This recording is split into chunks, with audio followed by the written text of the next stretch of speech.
Hey, what's up, Liron here. Today we're going to paint this boat scene together, a very common one, kind of against the light, showing you the beautiful light glimmering and shimmering on the water surface. I do want to point your attention to one thing. This is against the light, and so one of the major things, and it's something I want to show more in future videos, is how you simplify a huge mass of the painting, and you can do that with buildings, with mountains, such as in this case, and with so many different subjects, keeping it simple, looking at all of this as just one big shape, because if you try going into the details, the message of the painting is diluted, and this will distract us from this, unless the purpose was to have us focus on this area, okay? With that, let's jump into the process and you will better understand what I mean by that. Okay, so there's quite a lot to cover in this one. I'm going to try to mention all key points of how I approach this kind of a painting, what do I do in each and every stage of the way. First, we're going to start with the drawing stage. Now, obviously, this is time-lapsed. This is around 3 times faster than the original one. The drawing isn't necessarily the main topic here, and I think it's a fairly simple one. Even if you struggle with shapes and so on, it's still not that complex. So the main thing I'm paying attention to is the placement of the boats, and this is a recurring theme throughout this painting. You have to understand, in many ways, the placement of the elements is more important than the actual details in them, because from afar what you see is where everything is, and the cleverness is in how to arrange them in a way that makes the viewer understand what they're looking at and have it look pleasing to the eye. One thing I kind of messed up here in the drawing stage is keeping things fairly horizontal. You will see some of my boats are a little crooked, and I think that hurts the look a bit, but I get through it, and it still looks quite good in my opinion. So here we go, dropping in those boats. Now notice how I'm playing around with the distances a bit. I widened the gap between the two boats in the center back, and I'm just trying to place them in varied distances, just like I showed you in the cars video. And by the way, you can pause this after I finish and draw it and then continue with the rest of the video. Okay, feel free to draw and paint directly with me. But just like I showed you in the car video, the main emphasis here is on the distances and keeping them interesting, okay? Now here I'm placing in the placement of the shininess on the water. This is really important so I know where to place it later on, okay? Now one last element before I explain the initial wash is the masts. Look how they're important in just how important they are in breaking the monotony of horizontally the horizon line and everything being horizontal. Now look at my mixing. Look at how long I take to mix and get the right color and value. If there's anything that I can impart to you as advice, because I do see a lot of my students make this mistake, is take your time more with mixing. Don't be afraid to take your time. If you're in the middle of a wash, I can understand the stress, but if you're before you get started with the wash, take your time, slowly mix as much water as you need, okay? And as much paint as you need, and the right temperature and the right value. Take your time. A lot of it comes down to patience.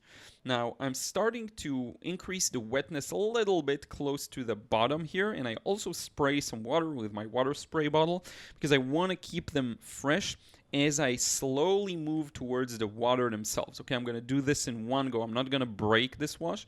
So now I'm starting to mix more water. Now, a big part of the beauty here, and I'm talking about it also, I believe, in the intro to this video, and just generally, it's important to note, is that relationship in saturation. A lot of the beauty here comes down to look at how muted the background is and the shadows are. You'll soon see the shadows as well, and you can see this in the picture in the reference photo as well, which by the way I will include always a link to in the description box. And between that and how saturated the water is, and I'm not even using the most saturated blue I can here, but it looks much more saturated thanks to the background being muted. Now look at how I'm using the side of the brush, which is a very useful technique for getting those harsh edges and creating the feeling of, almost dry brush, well, pretty much dry brush, creating the feeling of glimmer and light, okay, on the water's surface. Now you'll soon see me fix some mistakes. You'll understand why, because I feel like I haven't gotten most of those shapes in properly, so I'm just repeating it and going over it again and just decreasing the white area, the pure white, because if you look at the reference photo, it's not a pure just lump of white ripples. And a lot of the magic of these ripples comes from the fact that they're fewer, okay? There's more water than them. One more thing I could have fixed is the horizon line should have probably been a little more horizontal with the mountain, I mean. There's quite a lot to fix here. Left section, it just looks a little darker, so I wanted to darken it. But then top is okay, it blends together, but bottom I get a lot of sharp edges. So what do? Bring back the spray gun and just spray them, let them flow together, which creates a beautiful kind of blended effect. Now I'm once again going back and trying to fix some of the edges of the waters area. This ideally should have been done while the wash was still wet. So again, I'm messing up some parts of the process here as well, but that's okay. Actually, this is something I'd be happy to try again. I actually gained a lot of insights from this painting. But in any case, look at how much time it can take again to mix and mixing and getting the right temperature, getting it to be a little more muted, a little more blue, still a bit of warmth in it. And I'm slowly starting to render the shapes on the boat. Now here's a key thing to understand here. The sun is in front of us, we're painting against the light, and what this does is it casts all the shadows towards us, which is a beautiful effect. If you look at the shadow I'm going to put in just a moment for the mast, you'll see it's pointing towards us. All of the shadows are casting towards us. That's a really beautiful look. I'm zooming in so you can see more details, and I'm just building it up. Now the beautiful part about painting boats in this kind of a style in light and shadow conditions is now I don't have to worry too much about a big section. I can actually work individually on every boat, okay? So I'm starting with the boat at the front, and slowly I'm going to work my way towards some of the boats at the back. And I don't have to be too nervous about filling in huge areas together, So that's a big plus. Now I am starting to put in the masts because they are connected to the shadows. I want everything that can be connected to be connected. Later on you can make any differentiation you want, but for now I'm starting with connecting things. Now look at this beautiful muted wash. I'm going to break it up with some red, okay, some warmth. So I'm just putting in some strong saturated and dark red, and also some shadows down the bottom. I'm actually interpreting the shadows under the boats as a little lighter than they actually are. If you look at the reference in comparison, a little lighter to allow some of the paper to show through. And this is something I had to learn from painful experience mostly, is that I tend to go too dark and I tend to completely kill off the light. So in this one, I wanted to ensure that I don't do that, which means I was very careful to keep things to be just as dark as necessary and not darker. And you have to understand, even if it all looks very dark in comparison to the light, our eyes, when we look at a certain object, they get accustomed to the darkness, and then you start seeing nuances within the dark. So to recreate this look, you have to sometimes go a little lighter. Okay, I hope that makes sense. Joseph Zbukvic, one of the greatest masters, you can really see this in his work. Another artist, David Taylor, you can really see this in their work. They have this ability to, within all of the messiness of the painting, sorry about the ambulance, we live in a big city, within all the messiness, they still know how to preserve that light and the transparent nature of watercolor. Because you have to understand, again, your eyes get accustomed to the darkness, and then you can actually see nuances in it. Okay, same for this boat. I love this kind of a shape, even though I kind of messed it up in the drawing stage, but that's fine. I love these shapes. And notice how, again, everything is connected to the shadows. Okay, Ruth is barking. Sorry about that. But everything is connected to the shadows. That's the fun part about painting boats, which is why I think they're perfect for watercolor. You get the boat and the shadow in one wash. Now you see me doing some wet and wet to get the windows in. That way they blend a bit. Now this is about timing. Okay, wet and wet done properly is about really learning and experimenting with the medium and understanding exactly when to put the water in so that it does continue to blend when it's already too dry, like it actually is too dry at the bottom of the boat. So I don't get too much movement there, unfortunately. Still, every painting teaches me something new. Every single painting I make. Now, here's one thing to consider. It may seem obvious to you and to many, but as you go farther into the background, try and have fewer details, if possible. Because in reality, you do see fewer details there. Okay, I do like to keep things accurate to some extent, especially with the values in the larger shapes, but within those shapes, you won't get too much variation in the background. And that's a great way of telling the viewer, focus on this area, focus on this boat, focus on that wire or mast or rope, okay? And keeping this balance is an important factor in painting. Many times you'll see works that just are detailed all over, and then it's a bit hard to tell what the focal point is. Often you'll see the opposite, works that have no clear focal point because nothing is really stressed and there's nowhere in the painting you can find a strong punchy contrast, okay? So you want to avoid both of these extremes, have something of interest and direct the viewer's attention to that, and have the background as a supporting system, okay, to get it to work together. So these boats are much quicker than the previous ones because I don't have to go into as many details. In fact, it's better if I don't. Now, a big part of this is also negative painting, as I always mention. You see how the highlights on top of the boats are expressed by the boats behind them, okay, by negative painting around them. Same for the mountains in the background, or just the big piece of land in the background. You see, a lot of the beauty comes from the highlights between the boats and that. And some of these I missed, and I'll bring back with some opaque white paint you'll see later on, or rather it's a kind of a cream yellowish white, okay, thick paint from the tube. You'll see me do that later on. That's kind of the finishing touches. But in any case, yeah, just moving on, rendering the boats one by one, making sure to do include some interesting bits and pieces here and there. You do see some of the stripes on the boats. I love those stripes on the back too. This one I really consider whether I should include or not, and I decided to include it because I like the way it looks. Even though it's really way to the side, and sometimes I'll avoid putting something that's way outside the frame and just partially is showing.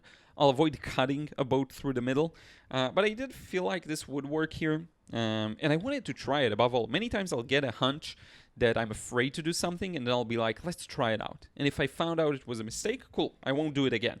But had I avoided it, I wouldn't know, you see what I mean? So it is important to sometimes forget about all the tips I give you now, and just if you feel like you want to try something out, go for it. Try it, okay? Now look at how few details there actually are in these boats here in the back. Really not much. I will say that my visual language is improving, but I do have a long way to go. And I actually talked about it in a recent podcast episode. I'm going to devote my Sundays to just watercolor, nothing else. So that's going to be interesting. No sharing, no stories, no posts. Just practicing. I do want to go back to doing plein air. I want to go back to doing the pure exercises of, even washes, negative painting, all of these good things. I feel like I'm getting a little rusty. And I actually want to greatly improve my skills this year. So we'll see about that. I feel like they constantly improve, but I still have a long way to go. So that's about, 5-6 years into watercolor painting, and still so much to learn at every step of the way. Now we're almost done with the process. We're kind of 2/3 done. What I'm doing now is going around, adding the ropes and, some wires, just some things that I may have forgotten before we take the next step of finalizing. What this does is actually gives the viewer some more things to look at. So it's all subconscious, by the way. It's not like the viewer is going to see this and say, oh, there's a rope here, there's a rope there. The image immediately registers in the viewer's mind, but it gives some more time for the eyes to look at things. It anchors the gaze of the viewer onto the painting, which is a good thing. Now, opaque paint. Okay, so I have this white opaque paint straight out of the tube. It's actually a Shinhan PWC white. I don't remember exactly which white it is, but it's a really nice one. And I'm just going over all of the areas with the water, and adding all of these small sparks that I missed, these ripples created by the movement of the boats, okay? Every small thing that I have. While I have this white paint with me, that's what I'm doing. Remember, I told you the background, adding in this important distinction of highlights on top of boats and how the background kind of contrasts with them and makes them look better. Okay, so I'm going to go over everything and add these to where I see fit. The reality is it's really hard to sometimes paint around all these shapes. It can be a nightmare. Ideally, I would have preferred to, but that's just reality. You can't always do that, which is why it was important for me to, to add this now. And I don't shy away from using, opaque paint. That's fine. I also love to use different colors. You'll see me soon use red as well. Now, if you look at the paint, at the reference, you do see all of these nice highlights contrasting with the background. So I wanted to add some of these. And if you notice, my background isn't dark enough. Some of my boats aren't dark enough. That can hurt some of the composition, some of the way things look. But again, I wanted to make sure that I don't go overboard on the other way and, lose the transparency. So I did keep things fairly light. Look at this mess in the foreground. How beautiful it is that the light overpowers it from behind. It's just really, really nice. The details on this boat are also pretty important, as you can see. And yeah, just adding here and there. I really messed up with the water on the right, but that's fine. Some masts do need some strengthening to get them to pop through the background. So just here and there. I'm trying not to overdo it. I'm close to the point where it's enough. And I also dabbed some of it out. As you've seen, it was too strong. But yeah, now you see me add the red, finally. The boat at the front didn't feel strong enough, so I come back with some opaque red straight out of the tube. This is, by the way, I believe real-time speed, so this part is not sped up. And I'm doing the same for the birds. It just feels like some areas here are empty and could benefit from these extra details. Also, I'm using some of the highlights, by the way, you see, and adding birds next to them just to have perhaps the impression of a seagull or something like that. And yeah, just here and there to catch some interesting spots. But in any case, with that, we can conclude this. So here we go, final result, and I have taken a leap of faith with how dark I get the background to be. I'm very pleased with how the boats look, and the fact that I haven't lost the transparency. You can still see the paper hopefully shining through. With the background, perhaps it would have been a better idea to create an even stronger contrast with the boats in the water. However, I am happy because I'd rather make this mistake than the one I more commonly make, which is going too dark and maybe killing off the light. Could be a good attempt to have another iteration of this. Hopefully you enjoyed this process, and now we can wrap it up face to face. So thank you so much for watching. I hope you enjoyed this one. If you stuck till the end, I really appreciate it. I know some of these demos are fairly long and require a lot of concentration, so I'm very grateful for that. And again, the bet I took on the background, I'm quite happy with it, and I think I'd rather go too light than too dark in many regards. Notice one more thing here with the saturation and not necessarily temperature, but more like colors. There is a lot of beauty that comes from having all of the shadows very muted and gray, and then having some of the main details be a little more saturated, like the red here, the blue there. These colors get their meaning thanks to most of the, not to talk about the blue of the water, by the way, they get their meaning and saturation via the fact that we have muted the rest of the shadows, okay? I hope that makes sense. I really want to thank you once again for watching. Don't forget to check out my frustration-free watercolor course in the description box below. There's actually a similar scene to that that I show how to paint there. Again, I really appreciate your attention and watching. Thank you so much, and I will see you again in the next one real soon.